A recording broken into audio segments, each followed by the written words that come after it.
नासिने दुर्गा जय जय,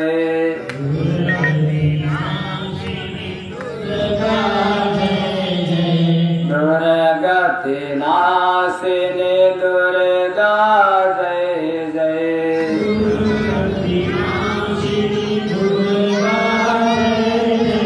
काल विनाशिनी काली जय जय,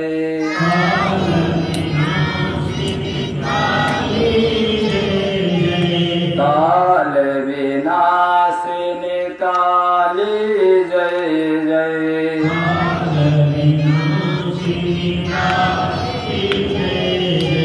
ओम रमा ब्रह्माणे जय जय,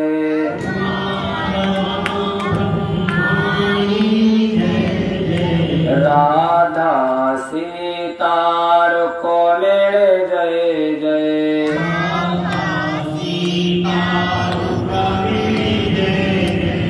राधा सीता रुक्मिणी जय जय,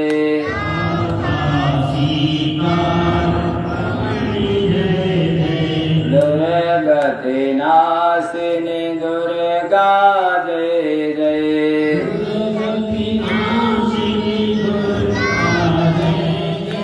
दुर्गति नाशिनी दुर्गा जय जय,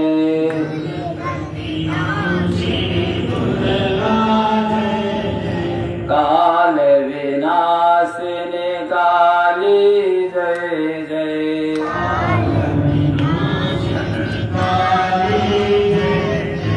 दुर्गति नाशिनी दुर्गा जय जय,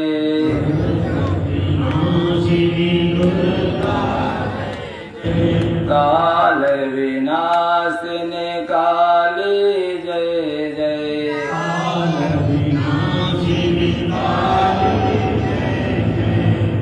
सबल दुर्गा मैया की।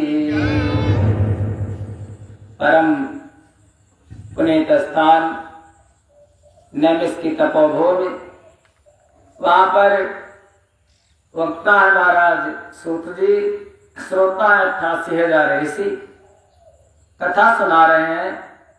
व्यास और जन्मेजय का संवाद। जन्मेजय के पिता परीक्षित, उनकी अकाल मृत्यु हो गई। व्यास जी आकर के उनको देवी भागवत महापुराण की कथा का श्रवण करवाते हैं पिता की सदगति के लिए। वक्ता है व्यास जी और श्रोता है जन्मेजय देवी भागवत महापुराण के। सूत जी से कथा को सुनाते हैं।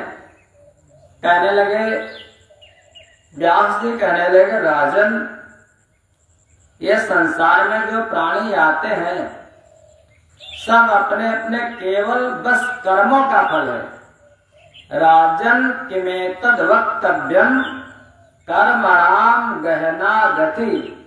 हे राजन, कर्मों की गति बहुत गहन है। क्यों? एक कर्म ही बंधन के कारण है। नाना योन सुजायन्ते म्रियन्ते चा पुनः पुनः कर्मणा रहितो देह संयोगो न कदाचन। जीव नाना प्रकार की योनियों में बार बार जाते हैं, पैदा होते हैं, मरते हैं, पैदा होते हैं, मरते हैं। कर्म से रहित जीव देह संयोग कदाच संभव नहीं है। जब तक कर्म रहेगा महाराज, तब तक आपको बार बार आना और जाना पड़ेगा। इसी को भगवान शंकराचार्य जी बताते हैं। आज गुरु शंकराचार्य जी विवेक चूड़ामणि नाम के ग्रंथ में अवश्य में भोक्तव्यम नाना कर्म कृताकृतम ना भुक्तम चेयते कर्म कल्पकोटि शतैरपि। अवश्य में भोक्तव्यम, जितने भी आप कर्म करते हो, चाहे विहितम चाहे अभिहितम, चाहे जान करके करो चाहे अनजान में करो, लेकिन अब कर्म तो भैया इस शरीर से जो हुआ है वो भोगना ही पड़ेगा। अवश्य में भोक्तव्यम नाना कर्म कृता कृतम, जितने भी कर्म है और ना भुक्तम क्षीयते कर्म, कल्प कोटि शतक रपि, चाहे करोड़ों कल्प क्यों न बीत जाए, 28 कल्पों के बाद करोड़ों कल्प बीत जाए, लेकिन आपको जन्मना पड़ेगा, मरना पड़ेगा, जन्मना पड़ेगा, मरना पड़ेगा और कर्मों का भोग भोगना ही पड़ेगा। इसलिए ऐसे कर्म करो, भगवान कहते हैं। बस मय्येव मन आधस्त, गारंटी लेते भगवान, 3 गारंटी लेते हैं। कहते हैं हे अर्जुन, मय्येव मन आधस्त, मैं बुद्धि निवेश है, मन को मुझसे लगा दे, इधर उधर मत लगा। इस शरीर के 2 भाग कर, मन हमारा और शरीर संसार का। मैं एवं मन आधस्त, मैं बुद्धि निवेश है, बुद्धि का कहां पर निवेश कर, हमारे में बुद्धि को लगा, लेकिन बुद्धि को निवेश काम लोग कराते हैं बैंक में, बढ़िया LIC में, हाँ वहीं पर निवेश कराते हैं बुद्धि का। बुद्धि का निवेश भगवान में नहीं कराते। भगवान कहते हैं मन को मुझसे लगा, मैं बुद्धि में निवेश है, बुद्धि को मुझसे लगा। जब मन को बुद्धि को सब मुझको लगा, मुझमें लगा देगा, निवशिष्य से मैं ये अत ऊर्ध्वम न संशया, तब फिर तो मुझ में ही निवास करेगा, इसमें कोई संशय नहीं। पहली गारंटी। अर्जुन कहने लगा प्रभु मन को लगाना बहुत कठिन है। अरे मन तो इतना चंचल है, चंचल नहीं मना प्रश्न, प्रमाथि बलवत दृढ़, हवा को रोक सकता हूं लेकिन मन को रोकना बड़ा कठिन। भगवान कहने लगे कोई बात नहीं, अरे असंशय महाबाहो, जो तुम कहते हो वो बात ठीक है, कोई संशय नहीं, लेकिन अभ्यास योग्य कौन थे, मन जा रहा है, मन को जाने तो कोई बात नहीं, रोको मत, लेकिन उसको बाद में पूजा करने बैठो। और माता जी का विग्रह सामने, माता जी का दर्शन कर रहे हैं, चरणों से शुरू किया, देखा वस्त्र बड़ा सुंदर है, बड़ा सुंदर। अच्छा कहां से वस्त्र खरीद करके लाए थे, सीतापुर से लाए थे, सामन दास के यहाँ से लाए थे।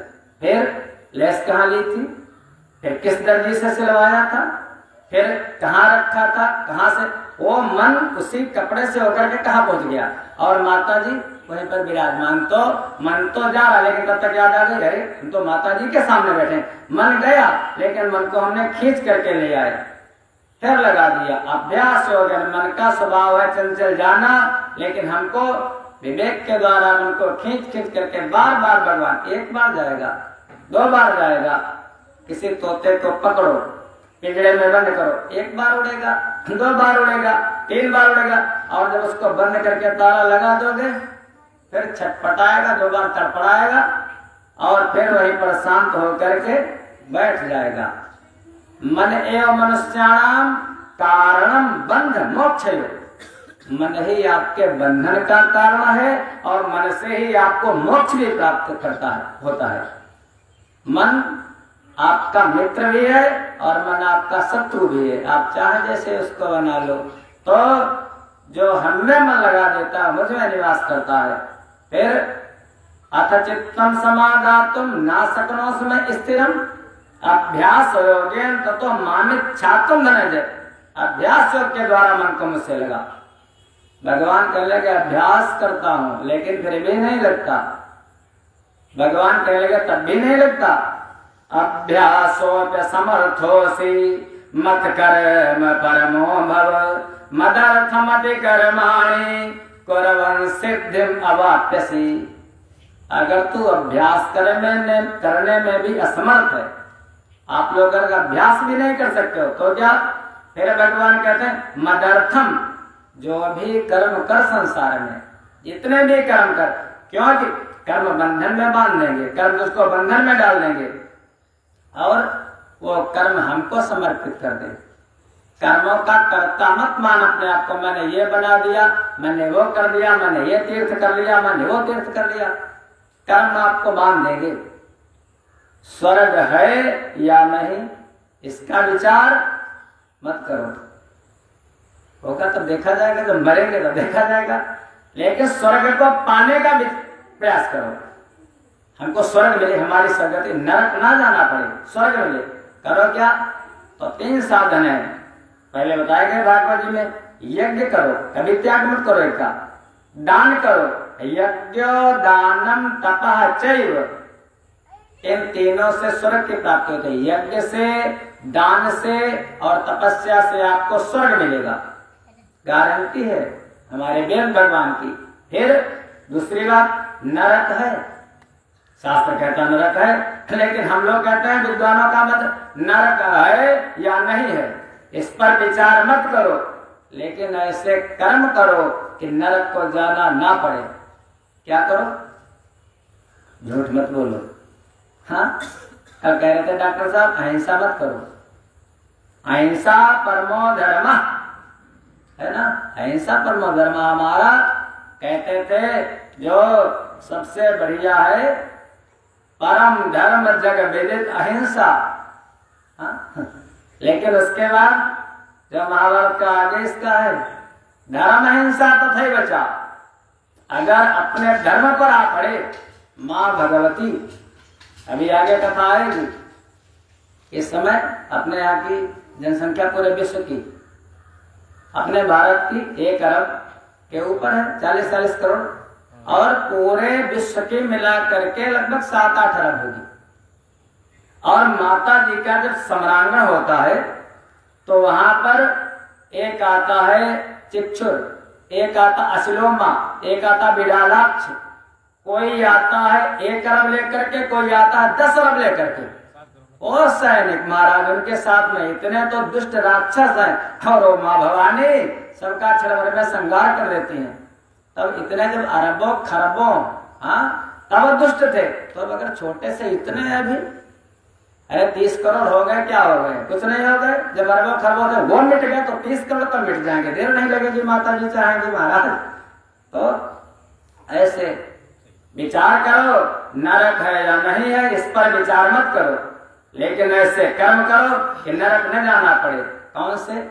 नरक के 4 दरवाजे हैं, 4 दरवाजों से नरक को जाना पड़ता है। जैसे स्वर्ग जाने के 3 मार्ग, यज्ञ, दान, तपस्या, ऐसे नरक जाने के 4 मार्ग। जो गलत कार्य होता है उसको ज्यादा, उसका एक दरवाजा इसका बढ़ गया। कौन?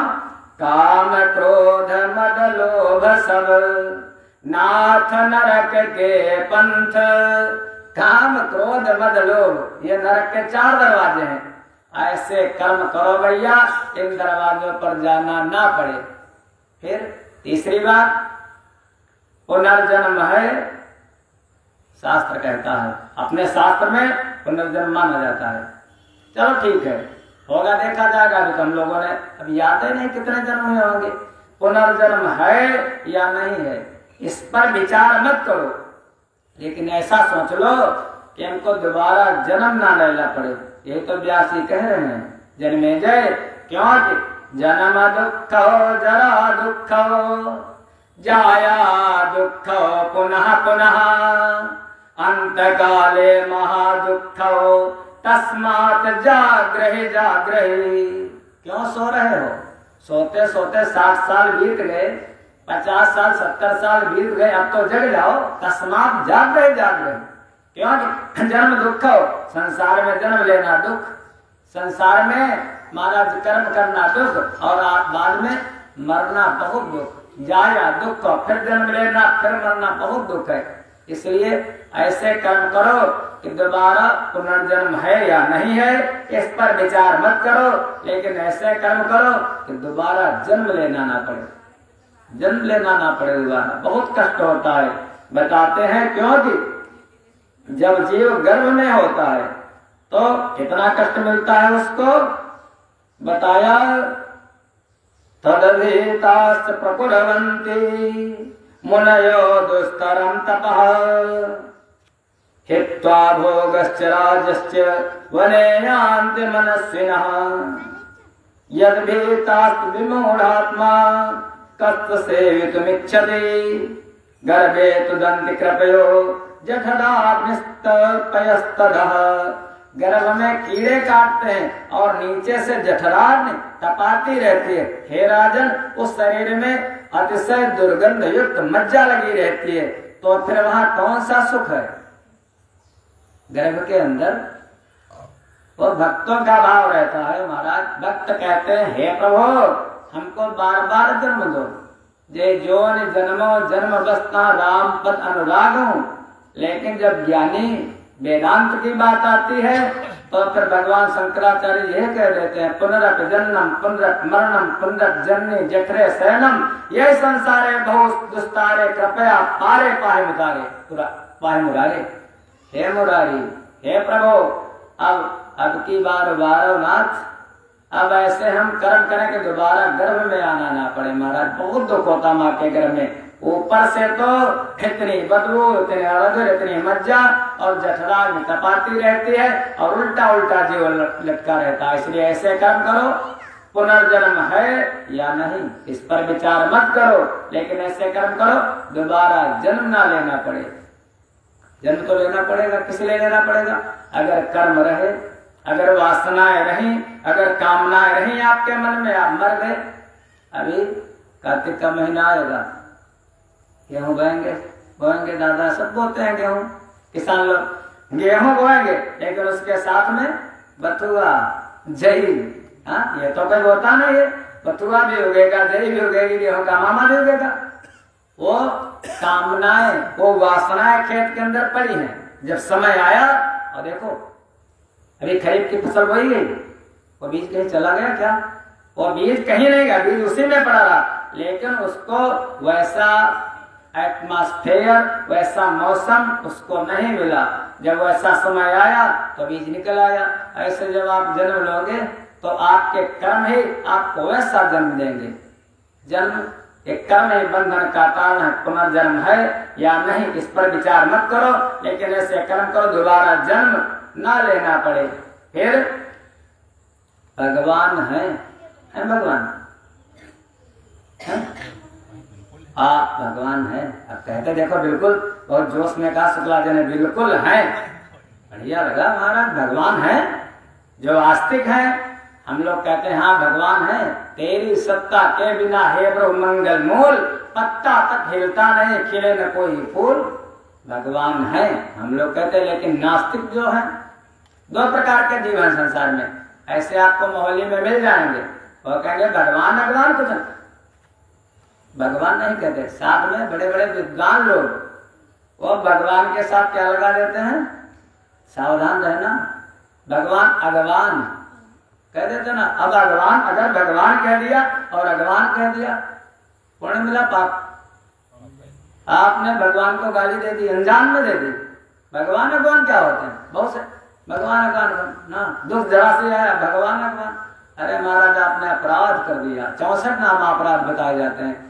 तो भगवान है या नहीं इस पर विचार मत करो, लेकिन उन भगवान को पाने का प्रयत्न करो। ऐसे पाए जा सकते हैं, वो भगवान भक्ति से पाए जा सकते हैं महाराज, बस भक्ति के द्वारा। और भक्ति भगवान को भक्ति के द्वारा जानो, फिर धीरे धीरे प्रेम हो जाएगा।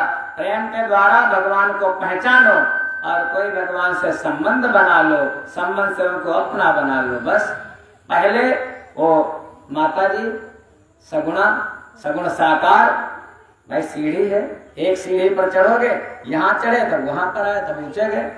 तो ये सगुणा भक्ति, ये नीचे वाली सीढ़ी। फिर धीरे धीरे महाराज उसी से निर्गुणा और निर्गुण निराकार आद्या शक्ति को प्राप्त करो, क्योंकि कर्म ही बंधन का कारण है। एक कोई महाराज पंडित जी थे, पंडित जी पूजा करते थे मंदिर में, सब कर्मों का फल है, एक छोटी सी बात है।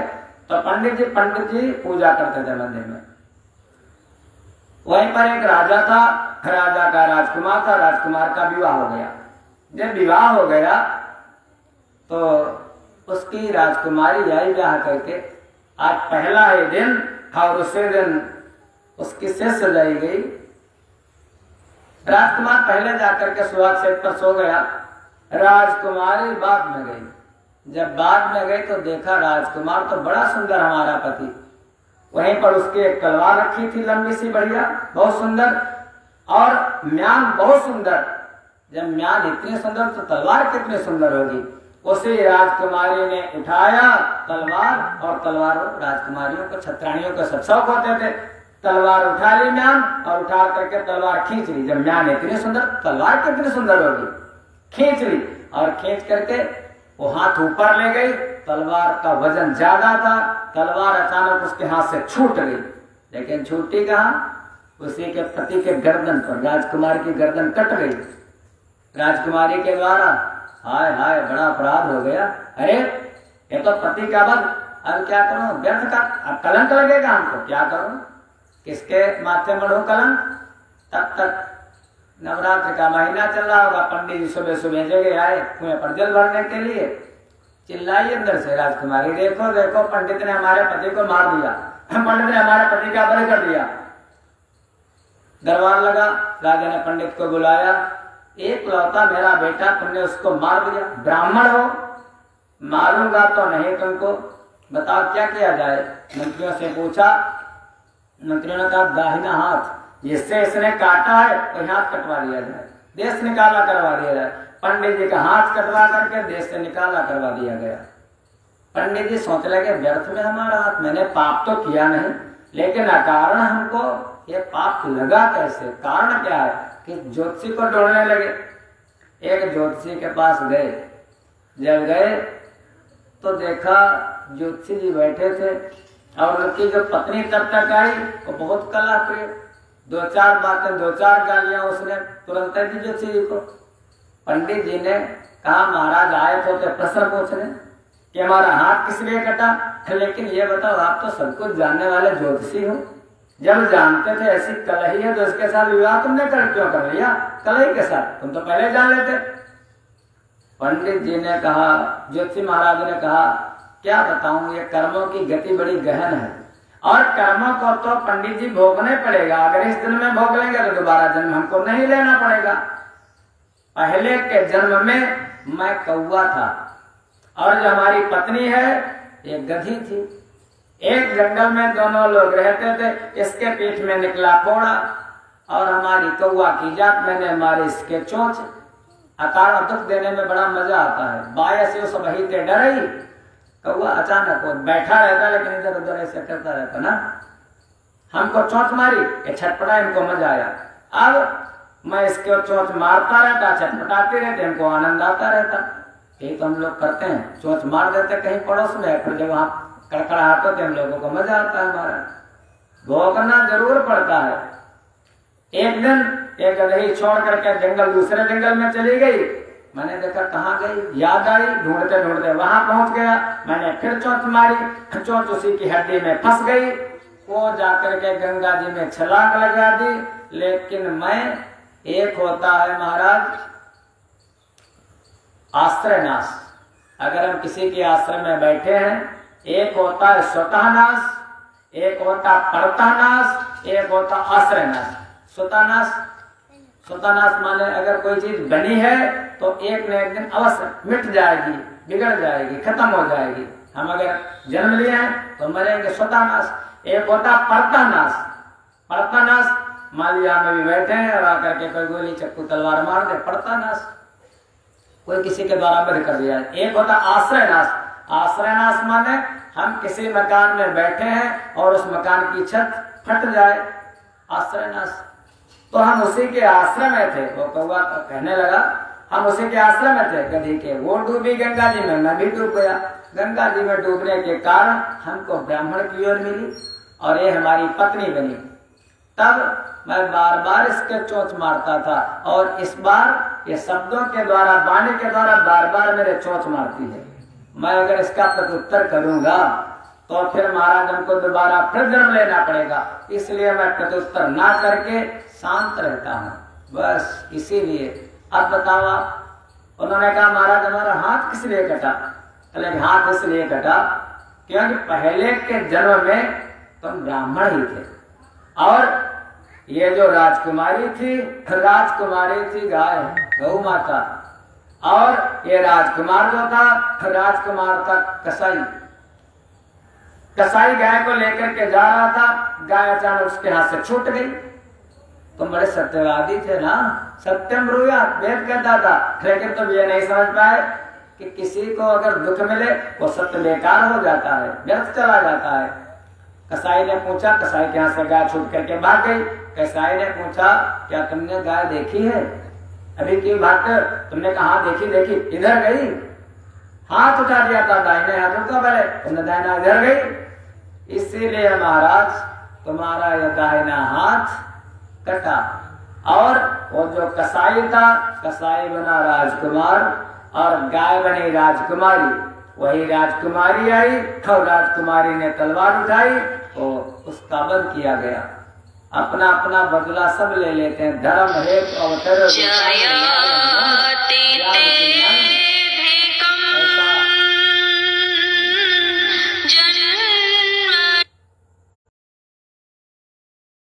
वृंदावन बिहारी लाल की।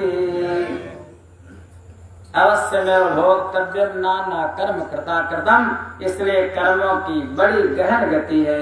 तो बार माता जी का नाम लो, उसके बाद आगे की कथा सुनो।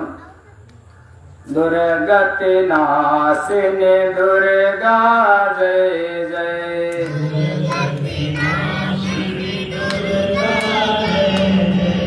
दुर्गति नाशिनी दुर्गा जय जय,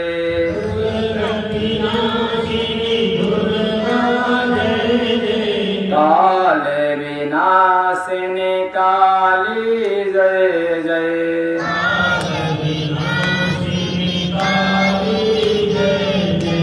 ओमा रमा ब्रह्माणी जय जय,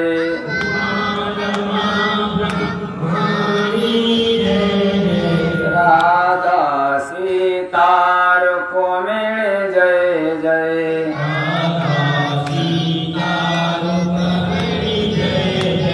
राधा सीता रुक्मिणी जय जय,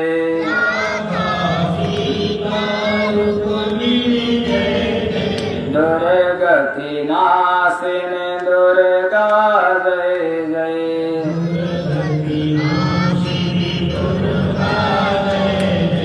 काल विनाशिनी काली जय जय,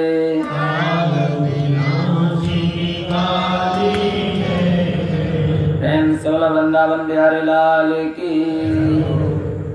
व्यास जी कहने लगे, राजन दक्ष सुते द्वैतो दितिश्चादितिरुत्तमे, कश्यपस्य प्रिय भारे बभूव तुरुक्रमे। राजन, दक्ष की दो पुत्रियां थी, प्रजापति दक्ष की दो पुत्रियां थी। एक का नाम था दिति और दूसरे का नाम था अदिति। दोनों पुत्रियों का विवाह उन्होंने कर दिया महाराज कश्यप जी के साथ। जब कश्यप जी के साथ कर दिया तो दिति के गर्भ से दैत्य उत्पन्न हुए। वो हिरण्याकश्यप हिरण्याक्ष ऐसे महाराज बड़े बड़े बलवान दैत्य उत्पन्न हो गए। उन्होंने स्वर्ग पर आक्रमण कर लिया, स्वर्ग का राज्य जो था वो छीन लिया। देवताओं की मां अदिति। अदिति ने सोचा, अदिति कश्यप जी के पास गई, कश्यप जी से कहा, प्रभु ऐसा पुत्र उत्पन्न करिए जो इन देवताओं को पराजित करे, क्या नाम, राक्षसों को पराजित करे। ये राक्षस ये तो हमारे बेटों के बैरी है, स्वर्ग पर इनका अधिकार हो गया। पति के लिए दोनों पत्नियां बराबर। कश्यप जी ने क्या किया, कहने लगे तुम तपस्या करो, 1 वर्ष तक संयम से रहो, और जो तुम्हारे पुत्र होगा उसका बहुत यश होगा और स्वर्ग पर अधिकार कर लेगा। दिति तप करने लगी, प्रतिदिन गर्भ में बालक, संयम से रहती है, सब कुछ करती हैं। इधर जब अदिति को पता चला तो अदिति ने अपने बेटा इंद्र से कहा, बेटा ये जो हमारी सवती है दिति, दिति क्या नाम, अदिति ने कहा, अदिति ने कहा इंद्र से, बेटा इस समय जो दिति है, दिति के गर्भ में ऐसा पुत्र उत्पन्न होने वाला है जो सभी महाराज देवताओं का संहार कर देगा। तुम ऐसा करो, तुम कोई यत्न करो। इंद्र गए और इंद्र अपनी माता सौतेली माँ दिति दीति के पास जाकर के बड़ी सेवा करने लगे, सेवा करने लगे और वो उनकी सेवा में आकर एक दिन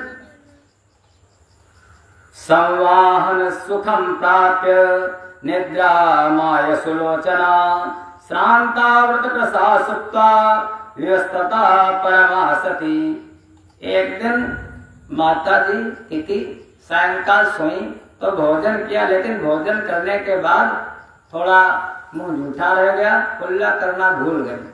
बस हमारा जैसे नवरात्र का व्रत कर रहे हैं वो देवता जो लोग हैं, देवता लोग तो इंद्रियों में निवास करते हैं और राक्षस लोग ताक लगाए रहते हैं कब गड़बड़ हो, बस जैसे गड़बड़ हो मैं आक्रमण करूं।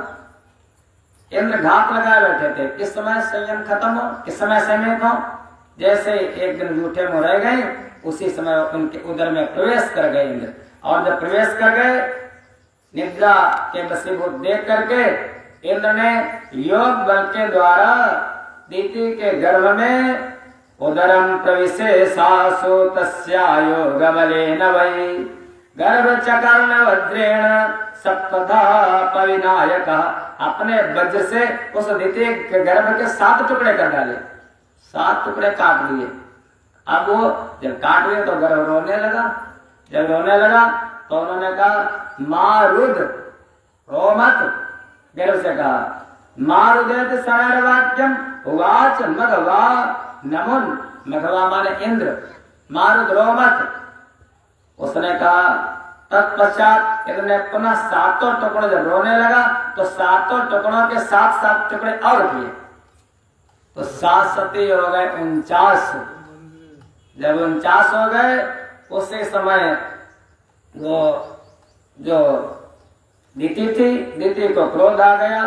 दीति ने आदित्य और इंद्र दोनों को श्राप दे दिया, जाओ त्रिभुवन का जो तुम्हारा राज्य शीघ्र नष्ट हो जाए।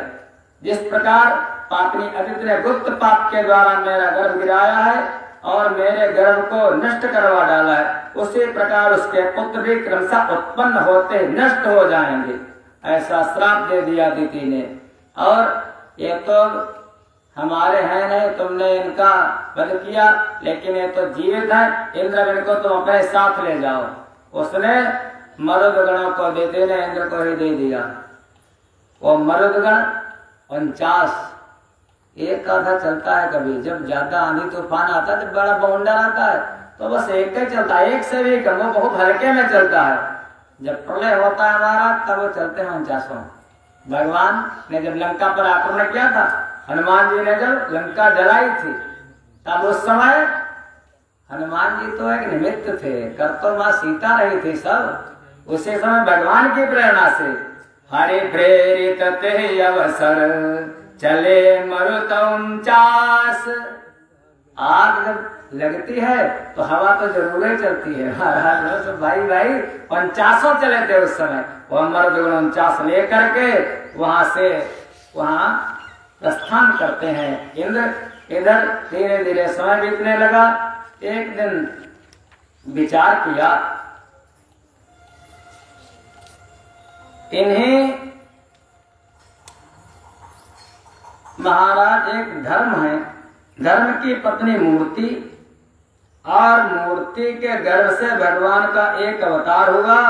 प्रेम से बोलो नर नारायण भगवान की। नर और नारायण ये धर्म की पत्नी मूर्ति कैसे इनका अवतार हुआ।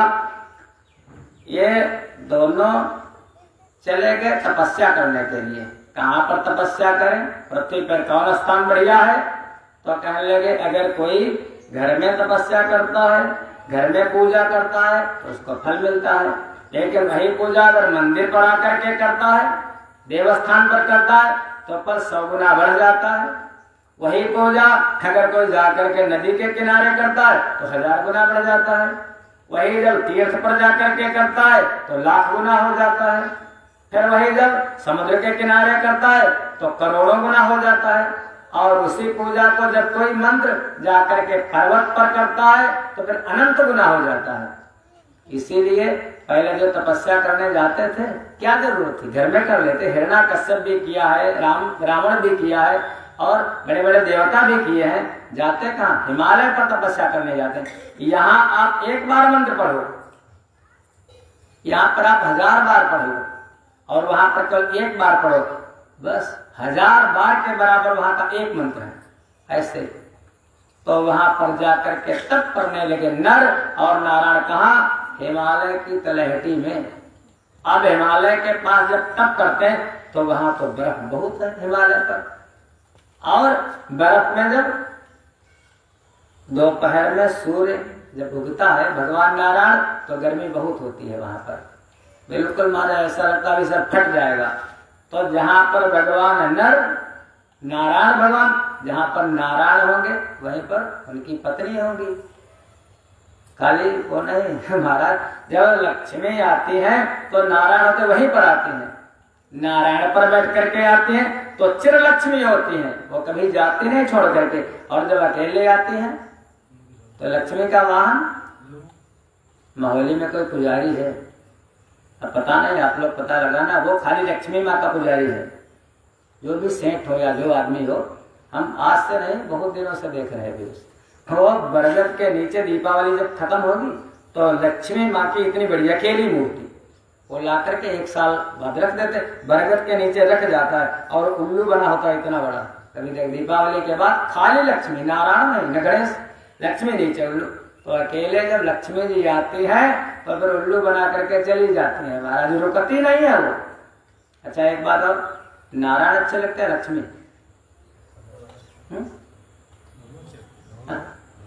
दोनों अच्छे लगते, दोनों नहीं महाराज, अच्छे तो लक्ष्मी ही लगती है ज्यादा।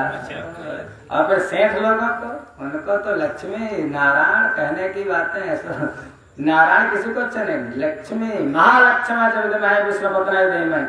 एक बार की बात, एक लक्ष्मी जी बैठी और भगवान नारायण, दोनों नारायण कहने लगे देखो सारे संसार में हमारी पूजा होती है, सब हमको चाहते हैं। लक्ष्मी ने कहा अरे रहने दो, सब ये खाली कहने की बात है, तुमको कोई चाहता नहीं है, चाहते सब हमको है।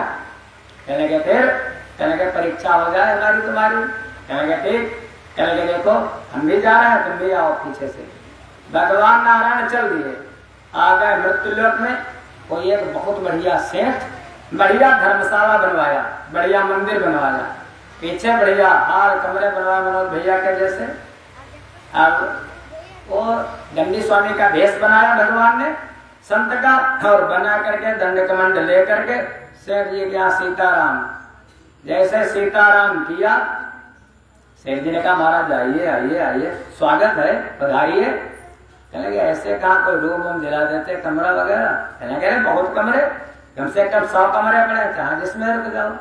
जब बढ़िया वाला रूम था, ऐसे रूम, उसी को सेठ जी ने दे दिया महाराज जी को रहने के लिए। थोड़े दिन बीते, जब थोड़े दिन बीत गए तो बड़ी सेवा होती महाराज जी की, स्वामी जी की बड़ी सेवा होती। सेठ प्रातः काल सायंकाल दोनों का समय सेवा करता। एक दिन एक वही बुढ़िया मैया का रूप बना करके लक्ष्मी जी आई, योगिनी का रूप बना करके, संत का रूप बना करके लक्ष्मी जी आई। आकर के सेठ जी क्या कहने लगे भैया हमको भी रहना है यहाँ पर। कहने के रहो माता जी तुम भी रहो, तो इसीलिए आश्रम है मैंने बना रखा है, धर्मशाला, रहो आराम से। लक्ष्मी, अब लक्ष्मी जी वहां पर रुक गई। तो सायंकाल जब हुआ तो सेठ भोजन लेकर के आया, बढ़िया सुंदर सा भोजन और थाली में रखा। लक्ष्मी जी ने जैसे थाली को छुआ, बढ़िया स्टील की थाली, छूते छूते थाली हो गई सोने की। जब सोने की हो गई, गिलास पानी जैसे पीने के लिए छुआ, वो भी सोने का। अब सेठ ने सोचा अरे वाह माँ, तब तक सेठ जी अरे माता जी, वो सेठ सोचने लगा अगर 8-10 दिन रुक जाते तो 8-10 किलो सोना हम बना ही लेते। अब वो कह रहा महाराज जाओ कटोरी में, भैया अपने नौकर से कहता रसगुल्ले लेकर गया कटोरी में माता जी के लिए। उसने चम्मच मोटा वाला डाला, बड़ी सी कटोरी लेकर गया रसगुल्ले, जैसे छुआ वो भी सोना। अब सेठ माता जी थोड़े दिन रुक जाओ तो, हाँ बिल्कुल रुकेंगे माता जी ने कहा। अब एक बात है, ऐसे वैसे कमरे में नहीं रहेंगे, ठीक ठाक वाले कमरे में रहेंगे। सेठ ने कहा जाओ जाकर के इतने 100 कमरे दिखा के ले आओ।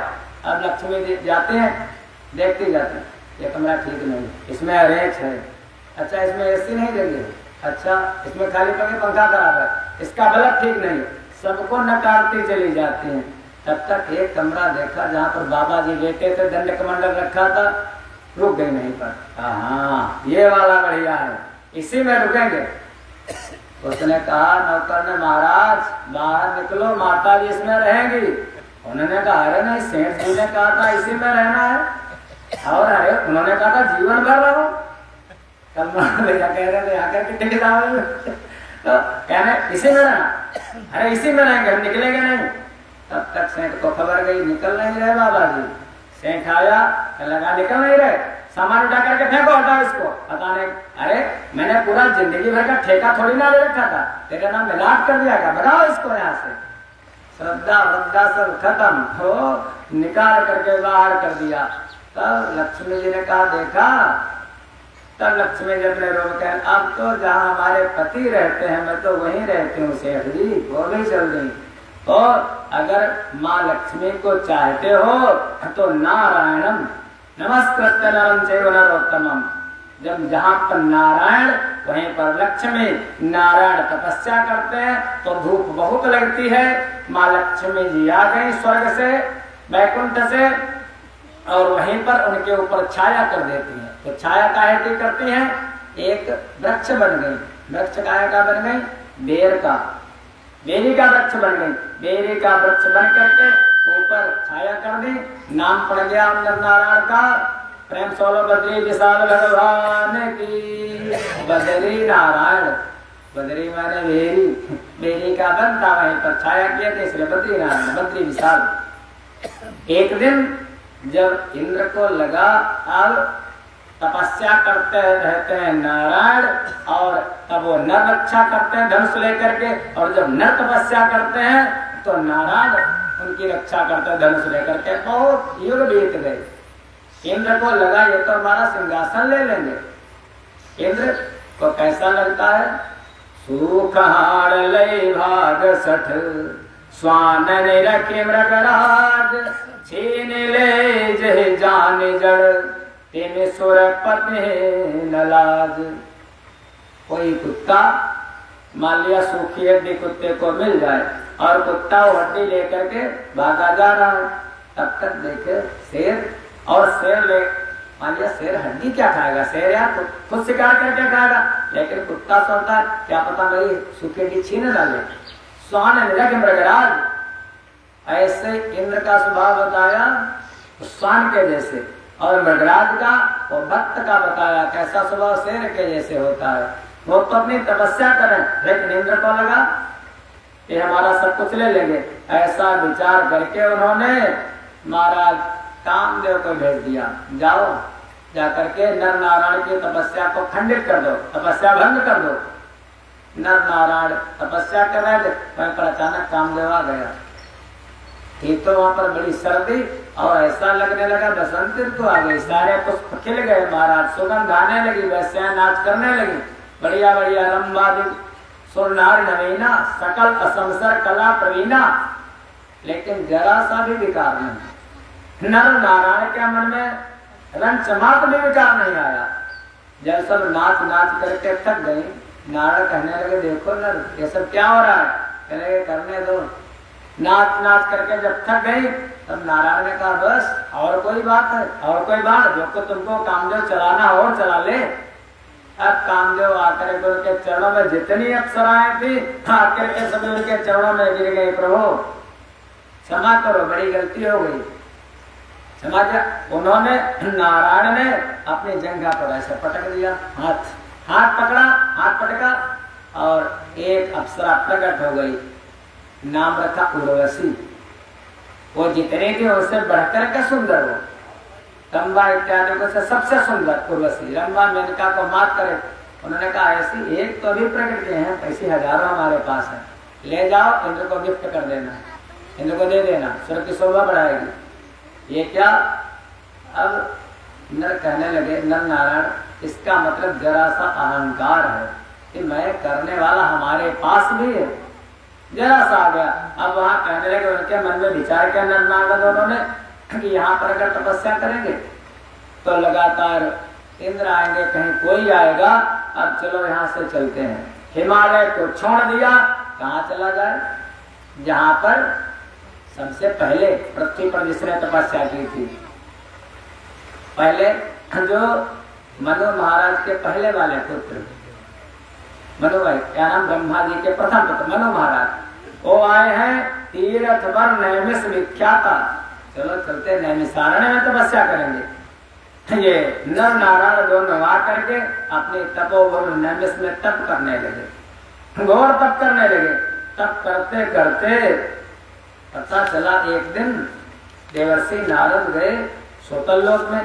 हम सुतल लोक में रहते हैं, वहां पर उस समय प्रहलाद जी के यहाँ जाकर के कहने लगे, महाराज इस समय नैमिषारण्य देखने वाला है, क्या आपने नैमिष का दर्शन किया?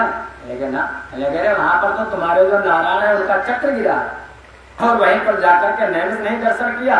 तो कुछ नहीं किया, एक आग लगा दी नारद जी, वहां से चल गई। प्रहलाद माने भगवान के परम भक्त, जिनके वंश में निरंतर भगवान की भक्ति होती है।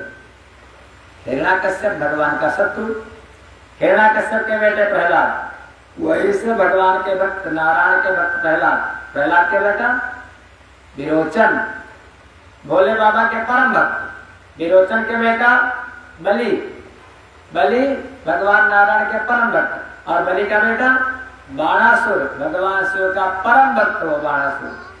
वो एक परंपरा है महाराज भक्तों की।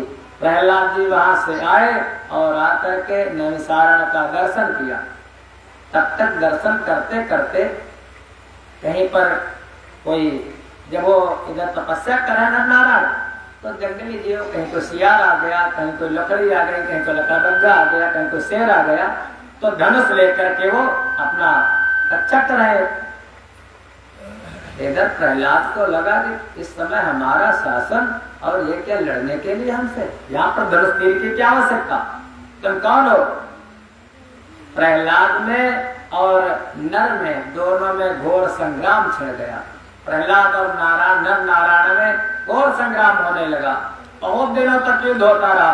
वहां पर पता नहीं कितने अस्त्र शस्त्र चले थे, व्यास्त्र चले, और आखिर में प्रहलाद ने और जो दिव्य अस्त्र था नारायण अस्त्र, ब्रह्मास्त्र से भी ज्यादा भयानक, ब्रह्मास्त्र माने ब्रह्मा जी का अस्त्र, और नारायणास्त्र और नारायण का अस्त्र प्रहलाद ने निकाल लिया। जैसे रखा ऐसे ब्रह्मा जी ने तुरंत प्रकट हो गए, रुको रुको, अरे सब गड़बड़ हो जाएगा, ये तुम जिन पर एक चला रहे तो इन्हीं का अस्त्र है। आप पहचान नहीं पाए प्रहलाद, ये तुम्हारे इष्ट देव, ये कभी नरसिंह बन करके आ जाते हैं, कभी नारायण बन करके आ जाते हैं।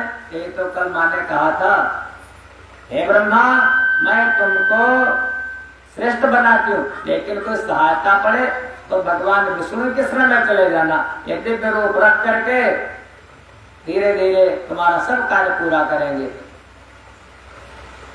हम कहेंगे थोड़ा लाइट आएंगे। हाँ हाँ, मास्टर नीचे वाले वृंदावन बिहारी लाल की। इस प्रकार नर और नारायण को देख करके प्रहलाद उनके चरणों में गिर गए, बार बार विनती करने लगे। इस तरह से नर नारायण का अवतार हुआ, उर्वशी की उत्पत्ति हुई। 2 बार भगवान का नाम लेते हैं, उसके बाद आगे की कथा। गोविंद हरे गोपाल हरे,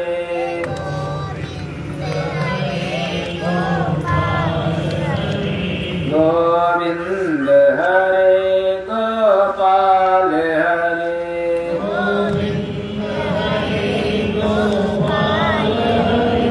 जय जय प्रभु दीन दयाल हरे,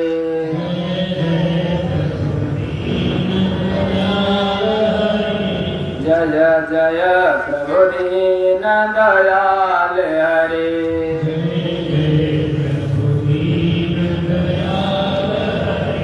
गोविंद हरे गोपाल हरे,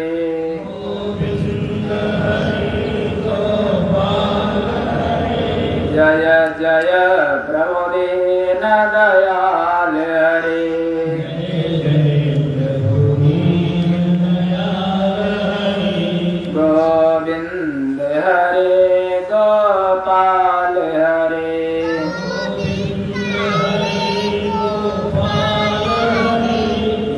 जय प्रभु दीन दयाल हरे।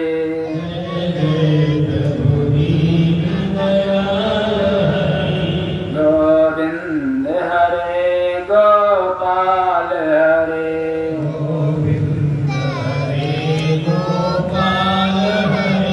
जय जय प्रभु दीन दयाल हरे।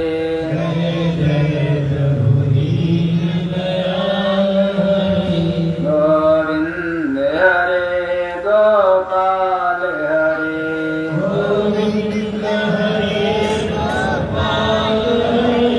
जय जय प्रभु दीन दयाल हरे।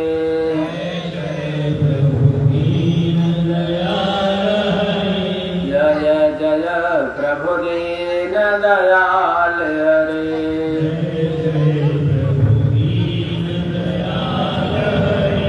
जय जय प्रभु दीन दयाल हरे।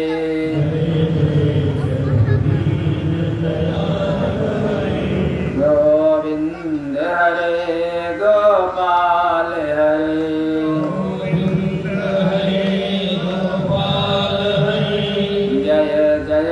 प्रभु दीन दयाल हरे।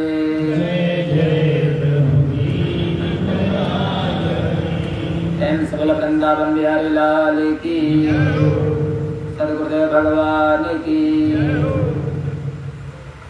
एक राजा थे, जिन राजा का नाम था ययाति। महाराज ययाति के 4 पुत्र थे। एक का नाम था यदु, दूसरे का नाम था तुरवस, तीसरे का नाम था देह और चौथे का नाम था पुरु। इनके ययाति के 2 पत्नियां थी। एक का नाम था देवयानी और दूसरी का नाम था सर्विष्ठा। देवयानी महाराज शुक्राचार्य जी की बेटी थी और सर्विष्ठा महाराज राक्षस राज बृहस्पति की पुत्री थी। दोनों में वो दासी बन करके आई थी, लेकिन ययाति ने किसी समय उसके साथ संसर्ग किया, जिससे उसके पुत्र भी हुए। ये देवयानी पिताजी के पास गई कि इन्होंने दासी को अपनी बना लिया। शुक्राचार्य जी ने जात को श्राप दे दिया। ययाति को आ गया बुढ़ापा। बाद में फिर देवयानी ने विनती की, पिताजी हमारे पति को जब बुढ़ापा आ गया, कुछ जुगाड़ करो, फिर से जवान हो जाए। अभी हमारी कामना समाप्त नहीं हुई है। संशोधन किया शुक्राचार्य जी ने। कहने लगे यदि इनको कोई अपनी जवानी दे दे तो फिर से जवान हो सकते हैं। राजा ययाति ने बड़े पुत्र से कहा, यदु से। यदु ने कहा, पिताजी ना, अरे आपका समय था, आपने भोगा, अब हम अपनी जवानी देने वाले नहीं है। जो दूसरा था उससे कहा, उसने भी मना कर दिया। जो तीसरा था उससे कहा, उसने भी मना कर दिया। जो चौथा वाला था, इसका नाम था पुरु। पुरु ने कहा, पिताजी यह मेरी देह स्नेहमयी, प्रभु की ही प्रेम निशानी है। प्रभु ही से मिला लड़कपन है, प्रभु ही से मिली जवानी है। ये आपका का तो शरीर है, हमारे कारण तो आप हो, पुत्र का कारण पिता। पिताजी जब तक इच्छा हो आप हमारी जवानी ले सकते हो। अब ययाति ने जवानी ले ली, पुरु वृद्ध हो गया, ययाति जवान हो गए। लेकिन कब तक? भोगो न भोक्ता वही में भोक्ता, कालो नया तो वह में काला। कब तक भोगोगे? एक दिन बता था, ज्यादा भोग करोगे तो रोग होगा। ययाति ने जवानी फिर से पुरु को दे दी और एक राजा बना दिया। परंपरा ये है कि बड़े वाले को राजा बनाया जाता है, लेकिन बड़े वाले को नहीं बनाया। अरे जो मेरी बात माने, स्वयं मम प्रिय मम अनुचर सोई, मम अनुशासन माने जोई। गोस्वामी जी ने लिखा है कि एक पिता के विपुल कुमारा, बहुत बच्चे होते हैं, लेकिन सब पर पिता प्रीत सम होई। पिता को सबसे प्रेम बराबर होता है, लेकिन जरा सा यहाँ पर संशोधन है, पिता को प्रेम सब पर बराबर होता है, लेकिन जो पिता की बात मानता है, दुष्ट पुत्र से पिता को प्रेम नहीं होता है। स्वयं प्रिय, भगवान कहते हैं मामा विचार सोई, मामा शासन जो मेरी बात माने वो मेरा है। और याति की बात मानी पुरु ने, याति ने कहा हमारे राज्य का स्वामी राजा बनेगा पुरु, यदु राजा नहीं बनेगा। और यदु मैं तुम तीनों को श्राप देता हूं, तुम्हारे वंश में कोई राजा नहीं बनेगा आगे तक। तो आगे दो वंश चले, एक चला महाराज पुरु वंश और एक चला यदु वंश। चाहे पुरु वंश कह लो और चाहे कह लो दशरथ वंश, और यदु वंश कह लो वो भगवान का वंश। और इधर जो पुरुवंशी है भोज वंश, चाहे भोज वंश कह लो, चाहे पुरुवंश कह लो, और चाहे दशरथी वंश कह लो, और चाहे यदु वंश कह लो।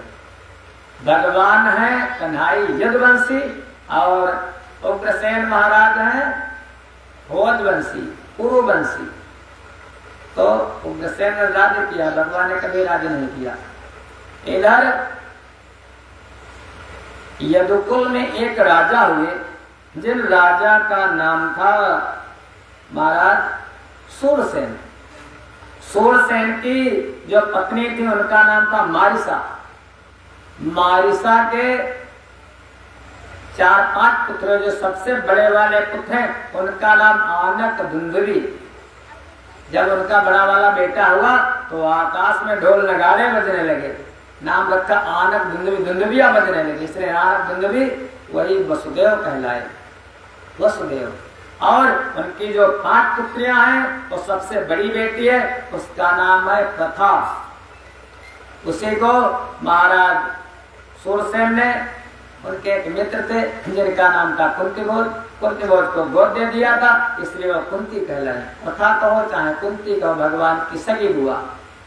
इधर जो ये दशरथी वंश चला, भोज वंश चला, इसमें एक राजा है उग्रसेन और दूसरे राजा हैं देवक। सगे भाई उग्रसेन और देवक। उग्रसेन के 9 पुत्र हैं, 5 पुत्रियां हैं, और देवक के महाराज देवक के भी 5 पुत्रियां हैं और बालक हैं। जो देवक की बड़ी वाली बेटी है उसका नाम देवकी, देवा उपदेवा करके और हैं कई बेटियां। और जो कंस है ये उग्रसेन का बड़ा वाला बेटा है। ये एक दैत्य था जिस दैत्य का नाम था कालनेमी, वही कालनेमी कंस बन करके आया है। धीरे धीरे समय बीता, कंस देवकी से बड़ा प्रेम करता था। अचानक सूक्ष्म रूप में संक्षेप में कथा देवी भागवत में क्योंकि बताया था वंशानुचरित, हर राजा के वंश की कथा है। कंस लेकर के जा रहा था, विवाह हो गया देवकी का बढ़िया से, और कंस कहने लगा, जब ड्राइवर लेकर के चला गाड़ी, कंस कहने लगा ना तुम नहीं जाओगे। अरे हमारी बहन जा रही, स्टीयरिंग पर मैं बैठूंगा। स्टीयरिंग पर बैठ गया कंस और बहन बहनों को बिठा दिया आगे वाली सीट पर। या ऐसे कर रथ पर बैठ गया और रथ पर वसुदेव की पीछे, और पीछे लाओ लश्कर बहुत सा है लिए जा रहा। जब सारथी दुष्ट होता है, आपका ड्राइवर हो और ड्राइवर दुष्ट हो, या ड्राइवर थोड़ी सी दारू पी ले, तो जो आपका रथ होगा वो गंतव्य तक नहीं पहुंचेगा, बीच में ही महाराज वो कहीं गड्ढे में जाएगा। और जो बढ़िया सारथी होगा, अर्जुन के सारथी भगवान कृष्ण महाभारत को जीत लिया, और अर्जुन के पिता वसुदेव के सारथी हो हंस, महाराज गंतव्य तक गया नहीं। जैसे रास्ते में जा रहा था उसी समय आकाशवाणी हुई, अस्या कष्टमो गर्भो हंताया बासे बुधा। अरे राजन, हे राजा कंस, बड़े पथिम प्रग्रहणम कंसम, वो लगाम को पकड़े था जिस हाथ से, उसी समय आकाश अस्यातष्टमो गर्भो, इसका जो 8वां बेटा होगा तो तुम्हारा काल हो जाएगा। कंस ने कहा अच्छा। वो तुरंत लगाम छोड़ दी घोड़ों की, और जिस लगाम को छोड़ दी घोड़े रुक गए। उस लगाम वाले हाथ में आ गई तलवार, और जो दूसरा था उसमें आ गए देवकी के केस। जो जड़ही को मिटा दूंगा तो होगी डाल, फिर कैसे न होगी देवकी, जब तो होगा लाल, फिर कैसे मार डालूंगा इसको, जड़े खत्म। जब कारण खत्म कर दूंगा कार्य कहां से आएगा। वसुदेव जी ज्ञानवान थे, धर्मवान थे, उन्होंने सोचा लड़के का तो जीतूंगा नहीं, इसलिए यहाँ पर साम दाम दंड भेद 4 नीतियां हैं। वहां पर महाराज साम नीति अपनाई। अरे राजन, अगला पर हाथ उठाना ठीक नहीं। अरे मैं संकल्प लेता हूँ, जो बच्चे होंगे उन बच्चों को ला करके मैं तुमको समर्पित कर दूंगा। मैं संकल्प, और वसुदेव धर्म को धारण करने वाले थे महाराज, और उनके आगे जब कंस जाता था तो कंस का मन ठीक हो जाता था। एक बार की बात है कि ये जो 6 बालक हुए, हाँ पहला बालक हुआ देवकी का, वसुदेव देवकी का, कीर्तिमंतम सुसेणम चा भद्रसेनम उदारथी। सबसे पहला बेटा हुआ कीर्तिमंत, और कीर्तिमंत को लेकर के जब चले वसुदेव, ले जाकर के कंस के पास पहुंचे। कंस मारना चाहता है लेकिन नारद जी आ गए। हाँ, कंस मारना नहीं चाहता, कंस ने छोड़ दिया, नारद आ गए। नारद कहने लगे, अरे राजन, ये भी तुम्हारा शत्रु हो सकता है। तो कमल का फूल लेकर के जो पहला वही 8वां। जन्मेजय कहने लगे, प्रभु ये बताओ व्यास जी, ये जो 6 बालक देवकी के मार दिए गए, ये 6 बालक थे कौन? कहने लगे, ये 6 बालक एक बार ब्रह्मा जी अपनी पुत्री सरस्वती के साथ समागम के लिए तैयार हुए। जैसे उद्यत हुए उनके 5 सिर थे, एक सिर तो गायब हो गया।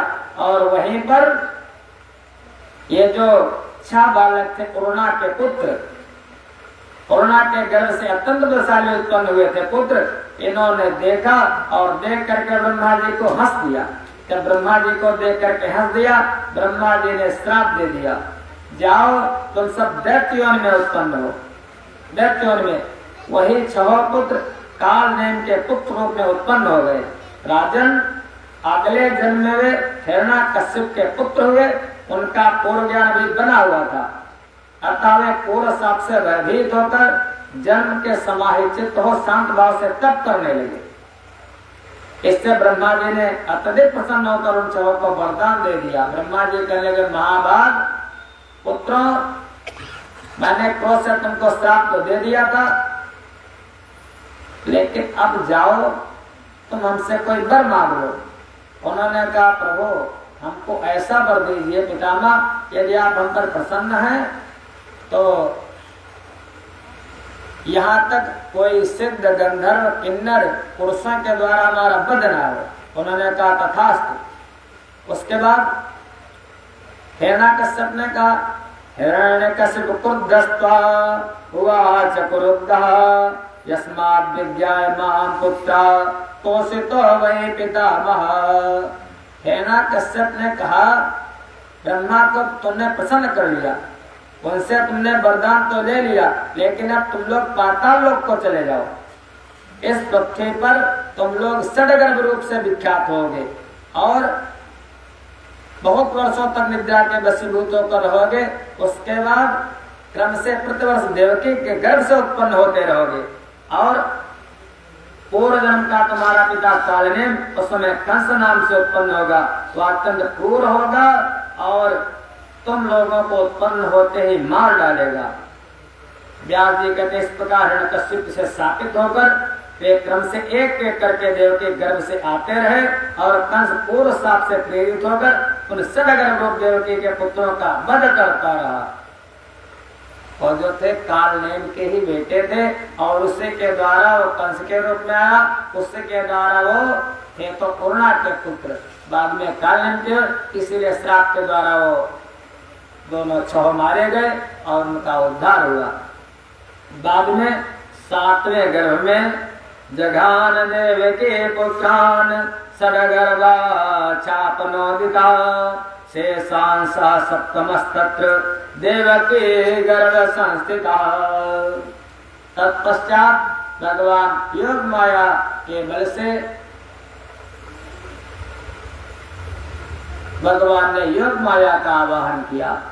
नारायण ने वही कहते हैं, वो योग माया आज शक्ति माँ भवानी जो संकर्षण विद्या के द्वारा देवकी का 7वां गर्भ रोहिणी के गर्भ में स्थापित कर दिया और कंस को पता चला कि 7वां गर्भ देवकी का स्खलित हो गया। उसके बाद 8वें गर्भ की बारी आई। उस समय भगवान की कृपा से, उन महामारी की कृपा से, बलदेव जी शेषनाग के ही थे। सभी के अवतरित हो जाने पर धर्मपुत्र श्रीमान नारायण के विषय में कहा जा चुका है, उन्हीं के अंश से साक्षात भगवान श्री कृष्ण ने अवतार लिया। जितने भी महाराज राक्षस थे, देवता थे, अपने कर्म, वही बात आ गई जो पहले कर्म के द्वारा जीव को जन्म लेना पड़ता, चाहे भगवान ही क्यों न होते। मुनिवर नारायण के रूप में भगवान कृष्ण उत्पन्न हुए और नर के रूप में स्वयं अर्जुन प्रकट हुए। महाराज युधिष्ठिर धर्म के रूप में, भीमसेन पवन देवता के रूप में, माद्री के अंश से सहदेव और नकुल अश्विनी कुमार के अंश से, अश्वत्थामा शिव के अंश से और भीष्म पितामह वसु थे। इसी प्रकार जितने भी काल ने निकंस हुआ, शिशुपाल को हिरण्यकशिप का अंश कहा जाता है। अत्यंत भयंकर 12 और किशोर नामक दोनों दैत्य चाणूर और मुष्टिक नाम से विख्यात हुए। जितने भी दुष्ट थे महाराज, धीरे धीरे कंस बड़ा होने लगा। महाराज बार बार समझाया, बस क्या नाम उग्रसेन ने, बेटा उपद्रव मत करो, लेकिन कंस नहीं माना। वसुदेव उग्रसेन को जेल में डाल दिया। धीरे धीरे समय बीता। 8वें गर्भ की बारी थी, कंस के यहाँ तैयारी थी। राजा था पहरेदारी में, जेल में बहन बेचारी थी। महाराज जहाँ पर एक पहरेदार था, वहां पर 4 पहरेदार लगवा दिए गए। पहरा बहुत सख्त कर दिया गया। भादों का महीना, अष्टमी की तिथि, कृष्ण पक्ष। भगवान ने सोचा, परमात्मा ने, कि जब मैंने रामावतार में जन्म लिया था तो 9वीं के दिन मैंने प्रकट हुआ था। 9 पूर्णांक भगवान को पूर्ण माना जाता और अष्टमी के दिन अष्टमी को रिक्ता माना जाता। अष्टमी के दिन वेद पाठ वगैरह नहीं होता था आश्रमों में। भगवान ने सोचा अगर अष्टमी खराब है तो मैं अष्टमी को भी मैं बढ़िया बना देता हूँ। फिर भगवान ने सोचा, जब मैंने राम बनकर के आए थे तो सूर्य वंश में मैंने अवतार लिया था, तो भगवान सूर्य 12 बजे जन्म लिया था मैंने, भगवान सूर्य आकाश में थे। इस बार चंद्रवंश में जन्म लेना है, तो जब चंद्रमा निकल आएगा तभी प्रकट होऊंगा। इसलिए अष्टमी के दिन चंद्रमा 11 बजे के बाद लगभग निकल आता है। 12 बजे भगवान का रात्रि के 12 बजे जन्म लेने का कारण यही, जो कि चंद्रवंश में आए। भगवान की 3 शक्तियां, जैसे कहते ना ऐं ह्रीं क्लीं, ऐसे 3 शक्तियां, एक ज्ञान की, एक क्रिया की और एक प्रेम की। भगवान जब पूर्ण अवतार लेते हैं तो तीनों शक्तियों से आते हैं। अंश अवतार लेते हैं तो कोई शक्ति एक होती, कहीं 2 होती। मान लिया नरसिंह का अवतार लिया तो वहां पर केवल उनके पास क्रिया की शक्ति, काम करते हैं, दुष्ट का वध करते हैं, प्रेम तो कोई करता नहीं, पूजा तो उनकी कोई करता नहीं नरसिंह की, और ज्ञान तो उनको है नहीं। फिर मान लिया परशुराम बन करके आ गए तो परशुराम के पास ज्ञान भी है, परशुराम जी के पास क्रिया भी है, लेकिन प्रेम नहीं है। अगर वही भगवान 12 बन करके आए तो उनके पास क्रिया की शक्ति है, न प्रेम की न ज्ञान की। मान लिया वामन बन करके आए तो उनके पास प्रेम की शक्ति, बड़े सुंदर थे, प्रेम की शक्ति है, ज्ञान की शक्ति है, लेकिन क्रिया की शक्ति नहीं है। नारद बन करके आए, प्रेम की शक्ति, ज्ञान की शक्ति, क्रिया की शक्ति नहीं है। और वही परमात्मा जब राम बन करके आए तो उनके पास तीनों शक्तियां, ज्ञान की भी, क्रिया की भी, प्रेम की भी। कुछ कार्य थे तो भगवान ने नहीं किए, राम जी ने, और कन्हैया ने वो कार्य भी किए। वही जब वो नर नारायण तपस्या कर रहे थे तो इंद्र ने भेजा था 16,108। वो जो अप्सराएं थी उन्होंने नर नारायण से कहा, तुम आपके पास आ चुकी हैं, हमारी इच्छाओं को पूरी करो। नर नारायण भगवान ने कहा, अभी नहीं, अभी तुम तपस्या करें, जब द्वापर आएगा उस द्वापर में हम कृष्ण बन करके आएंगे, तब आप सबकी पूजा करेंगे। तो वही जो थी वो सब बन करके भगवान की रानी आई है। 16,108 भगवान की एक ज्ञान की शक्ति, एक क्रिया की शक्ति, एक प्रेम की शक्ति, इन तीनों शक्तियों से भगवान अवतार लेते हैं। रात्रि के 12 बजे ठीक भगवान पृथ्वी पर प्रकट हुए। वसुदेव जी उनको लेकर के गोकुल में गए। गोकुल में सबसे पहले ही महाराज भगवान की जो शक्ति थी वो आज्ञा शक्ति पहले ही आ चुकी थी, किया तो सब उन्होंने ही। और महाराज उनको उठा लिया वसुदेव जी ने, लल्ला अपना लेटा दिया, गोदी लल्ली उठा लिया, फौरन वसुदेव जी ने मथुरा का है रास्ता लिया, आ गए। तब भी 12 बजे थे जब लेकर के गए थे, और जब आए हैं तब भी 12 ही बजे हैं। रथ समय तरह बिठा के निशा कवन विधि हो, भगवान राम जी के समय जैसे हुआ था ऐसे इस समय भी महाराज कंस को पता चला। कंस आया प्रसूति गृह में, देखा लड़की है, कन्या है। देवकी ने कहा भैया ये तो आपका क्या बिगाड़ेगी, अरे ये आपका क्या कर सकती है, छोड़ दो इसको। कंस ने छोड़ दिया क्योंकि वसुदेव धर्मवान थे, लेकिन कंस का मन कितनी जल्दी बदल जाता था। नारद जी फिर चारों मुष्टि कूट सल, उन्होंने कहा अरे गलती मत करो, इसका भाई, इसका पति, इसका पुत्र, क्या उसके द्वारा तुम्हारा वध हो जाए, छोड़ो मत। कंस ने तो तत्काल छीन लिया उस कन्या को, और छीन करके यो कहे कर ज्यो निशिचर ने पटका चाहा झटका देकर, त्यों ही वह कन्या छूट गई, चंचला बने नभ मंडल पर। हाथ से छूट गई, फिसल गई कंस के। चिल्ला कर कहा चंचला ने, ओ अभिमानी ओ मत वाले, तेरे बैरी को पाल रहे यादव वंशी गोकुल वाले। पहले सब बता दिया था उस कन्या ने। विश्वास मान रे अजान, विपदा का बीज बो चुका है, और तेरे काल का अरे मूर्ख गोकुल में जन्म हो चुका है। ये सब बता रही है। और अभी तो थी छोटी सी इतनी बड़ी कन्या, केवल 2 भुजाएं थी उसके, और गर्भ से निकला हुआ बालक कितना बड़ा होता है। और जब आकाश में गई महाराज तो कैसा स्वरूप है, दिव्यस्त्र गंबराले परत्ना भरण भूषिता, धनुषोले सुचरमासी शंख चक्र गदाधरा। अष्टभुजी माँ आदिशक्ति जगदम्बा दुर्गा वही है भगवान के पहले। भगवान की चाहे उनको माँ कहो चाहे बड़ी बहन कहो, उनके बिना तो कुछ होने वाला नहीं। अष्टभुजी दुर्गा प्रकट हो गई। और पहले कहा था, अमेंडमेंट हो गया था परमेश्वर का और आदिशक्ति जगदम्बा का। उसके बाद तुम कहाँ जाओगी? उन्होंने कहा था मैं विंध्याचल पर्वत पर निवास करूंगी। वो भगवान की बड़ी वाली बहन जी योग माया। 2 प्रकार की माया है भगवान के संसार में, एक है महामाया और दूसरी है योग माया। महामाया शिव चतुरानंद जाहिर राही, और महामाया जीव को बंधन में डाल देती है। नट मरकटिम समय नचावत। वसुदेव जी जब भगवान को लेकर के अपने चले हैं सर पर, तब कौन? तब योग माया है। भगवान के साथ में योग माया रहती। जब जीव घर से आप मंदिर की तरफ आ रहे हो तो आपके साथ योग माया है। ये योग माने जो भगवान के साथ जोड़ देती है, योग माया। और महामाया जो संसार के साथ जोड़ देती वो महामाया। वसुदेव जी जब लेकर के गए हैं तो उनके जो हथकड़ी, बेड़ी, लोहे के लंगर वो सब टूट गए, दरवाजे स्वतः खुल गए।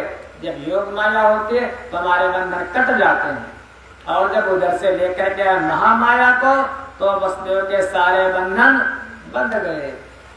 तो जो वहां पर विंध्याचल में विराजमान है माँ विंध्यवासिनी, विंध्यवासिनी मैया की, वो महाराज बंधनों को काट देने वाली है। एक बार उनका कोई दर्शन कर लेता है उसके सारे बंधन कट जाते हैं।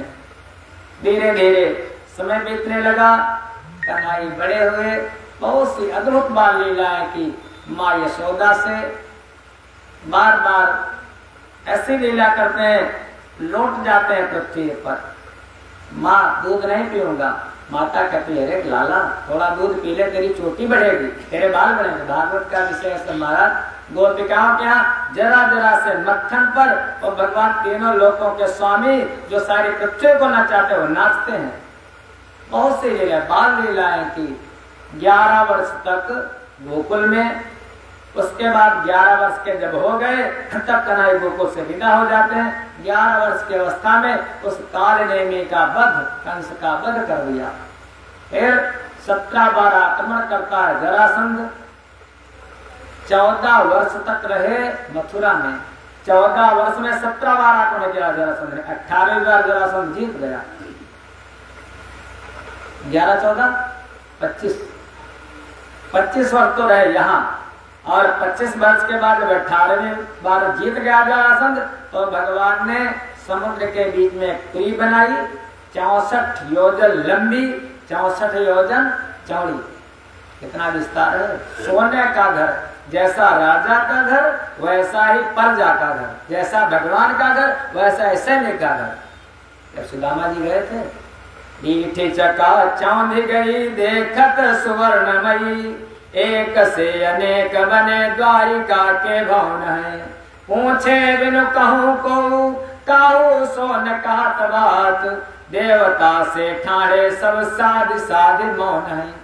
एक से अनेक बने द्वारिका में भवन है, जैसा राजा का जैसा भगवान का वैसा भक्त का।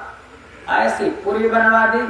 वहां पर भगवान ने पहले तो विनाश किया गोकुल में दैत्यों का, फिर 17 बार 18 बार उन निशाचरों का जरासंध के साथ आते हैं उनका विनाश किया, और फिर महाभारत करवाया। वहां पर 18 चौड़ी सेना वो कट गई, उसका विनाश किया दुष्टों का। और उसके बाद सोचा अब सब तो मरकप गए दुष्ट, हमारे अपने, अरे ये तो बड़े दुष्ट हो गए हैं, ये ब्राह्मणों का संतों का निरादर कर 56 करोड़ हमारे हैं तो क्या हुआ, भगवान के लिए तो सब हैं, मेरे प्रभु मैं हो तो सब हमारे हैं। अपने ही वंश का भगवान ने कैसे इनका विनाश हो। जहाँ सुमदता संपत्ति नाना, जहाँ कुमदता विपत्ति निधाना, वहां पर कुमत पैदा करवा दी, मन में कलह पैदा करवा दी। और वहीं पर ऐरका नाम की घास से एक बात ध्यान करना, कभी भी संतों की परीक्षा मत करना, कभी भी भगवान की परीक्षा मत करना महाराज। क्योंकि भगवान कहते हैं मोर वचन चाहे परी जाए फीका, संत वचन पत्थर की लेगा। भगवान की वाणी झूठ हो सकती है लेकिन संतों की वाणी झूठ नहीं हो सकती। जामवंती का बेटा सांब, पहले वाले में कथा आई थी, जो जामवंती की बेटी थी, भगवान उनको लेकर के आए थे जब माता जी का व्रत किया था चंद्रभागा नदी के किनारे। तो जामवंती का बेटा है, उसका नाम है सांब।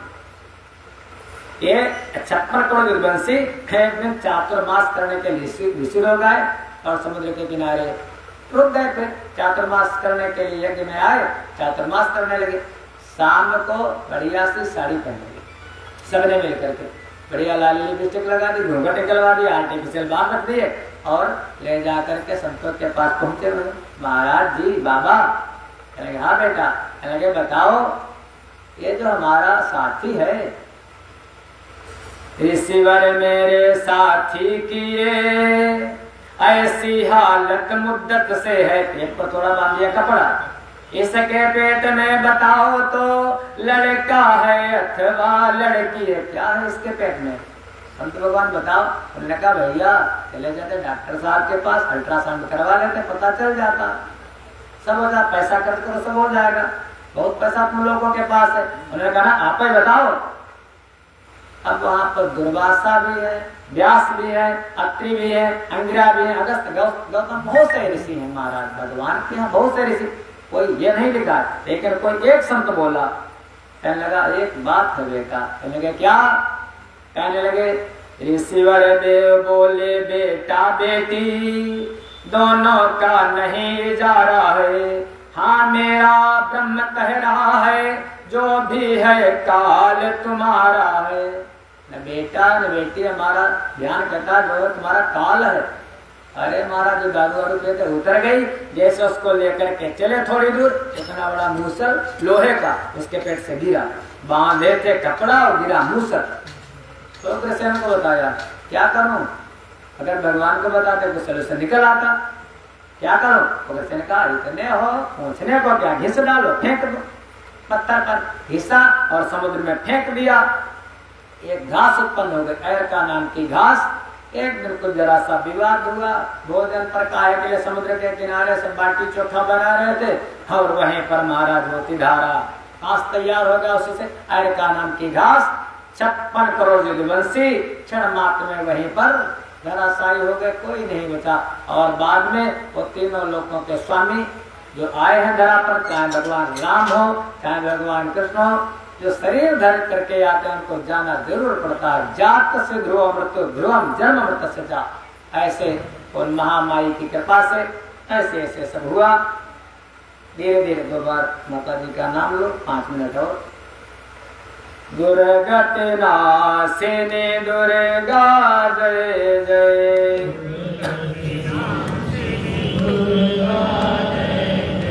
काल विनाशिनी काली जय जय,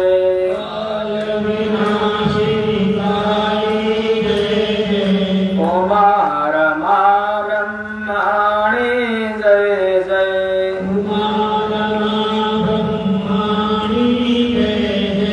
राधा सीता रुक्मिणी जय जय,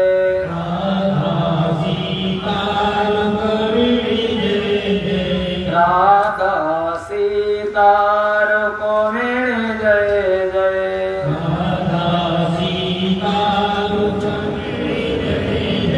दुर्गति नाशिनी दुर्गा जय जय,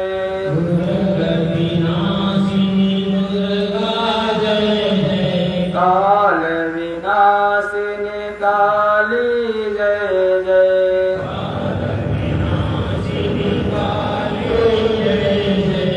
उमा रमा ब्रह्माणी जय जय,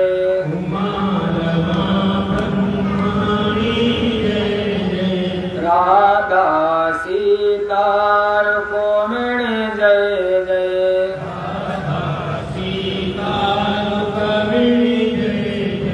दुर्गति नाशिनी दुर्गा जय जय,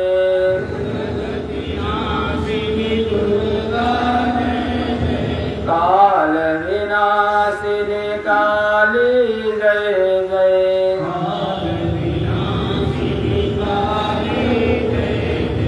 दुर्गति नाशिनी दुर्गा जय जय,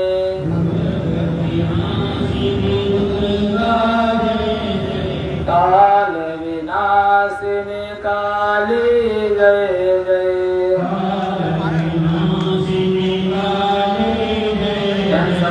माता की। व्यास जी कहते हैं राजन, दंभो पुत्र महाराज विख्यात क्षिति मंडले, रंभश्चैव करंभश्च द्वादस्ताम दानव उत्तमो। हे राजन, महाराज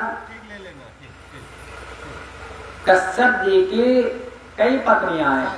एक पत्नी जिसका नाम आदित्य, आदित्य से उत्पन्न हुए देवता। दूसरी पत्नी जिसका नाम दिति, दिति से उत्पन्न हुए दैत्य। तीसरी पत्नी जिसका नाम धनु, धनु से उत्पन्न हुए दानव। चौथी पत्नी जिसका नाम कद्रु, कद्रु से उत्पन्न हुए सर्प। एक दिन कथा सुनी थी आप लोगों ने, कद्रु। और एक पत्नी पांचवी जिसका नाम विनिता, विनिता से उत्पन्न हुए अरुण और गरुड़। विनिता के 2 पुत्र। ऐसे कश्यप जी की कई पत्नियां। तो जो दिति नाम की है स्त्री, उस दिति के 2 पुत्र हुए। दिति ने धनु जो है, धनु के दानव, राक्षस और दानव में अंतर है, दानव है। दानव पुत्र महाराज विख्यात क्षिति मंडले। दोनों के 2 पुत्र हुए, एक का नाम था रंभ और दूसरे का नाम था करंभ। 2 उत्पन्न हुए। रंभ करंभ दोनों बड़े बलवान थे। जाकर के तपस्या करने लगे। कहने लगे भैया, जो रंभ था वो कहने लगा मैं तो पृथ्वी पर तपस्या करूंगा। करंभ ने कहा मैं कमजोर भैया, मैं जल के अंदर तपस्या करूंगा। वो पानी के अंदर तपस्या करने लगा। और उसी समय इंद्र को पता चला कि तो हमारे शत्रु हैं, अगर तपस्या पूरी हो गई तो स्वर्ग पर अधिकार कर लेंगे। इंद्र ने बनाया मगरमच्छ का रूप और नदी में घुस गए और करम्ब जहाँ पर तपस्या करा करम्ब को खा डाला इंद्र ने मगरमच्छ बन करके। जब मगर खा डाला उसको, वहीं से रंभ को क्रोध आ गया, अब तो देवता तुमको छोड़ूंगा न, तुमने हमारे भाई को खा लिया। रंभ तपस्या करने लगा, घोर तप करने लगा वहीं पर रंभ महाराज। उसी समय रंभ ने अपना एक हवन करने लगा और हवन करते करते उसने अग्नि देवता को प्रसन्न कर लिया और अपने सर को पकड़ा बाल, और बाल पकड़ करके अभी मैं स्वाहा कर दूंगा। वहीं पर प्रकट हो गए भगवान। अग्नि देवता ने कहा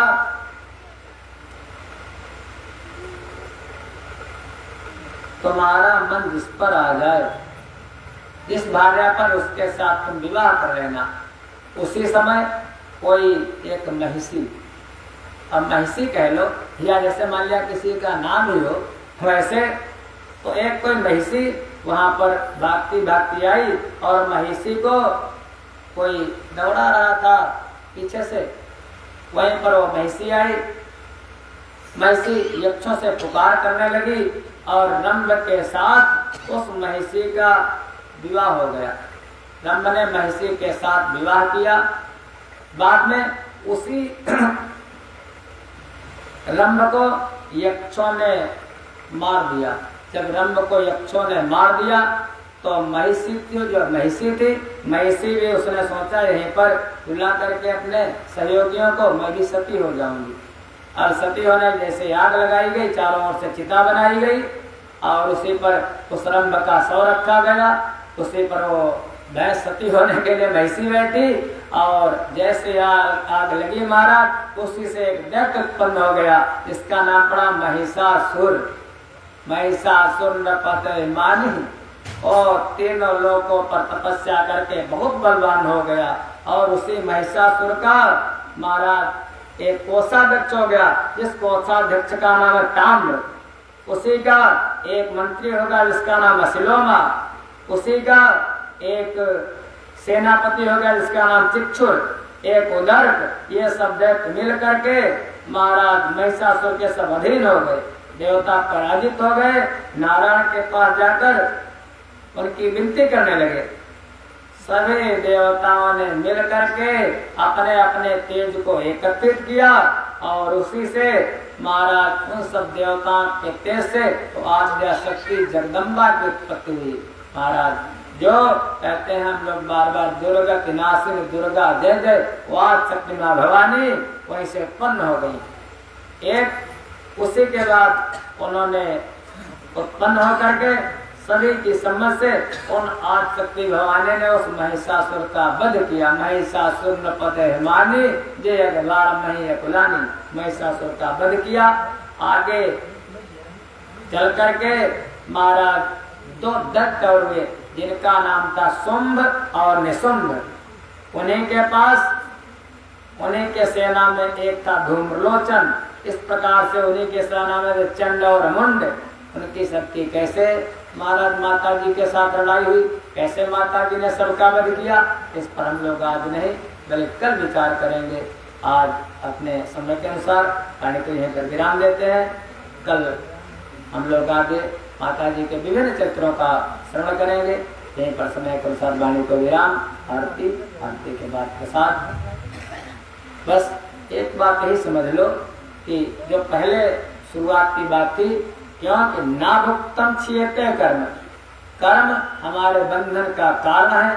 कर्म ऐसे करो कि दोबारा इस संसार में आना और जाना ना पड़े। इन्हीं बातों को ध्यान में रखते हुए हम वाणी को विराम देते हैं।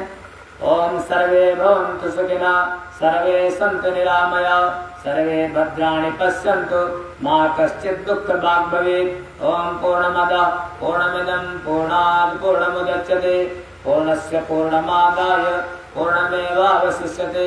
ओम शांति शांति शांति। हरि ओम श्री गुरुभ्यो नमः। रंग सबल सदगुरुदेव भगवान की, कात्यायनी मैया की।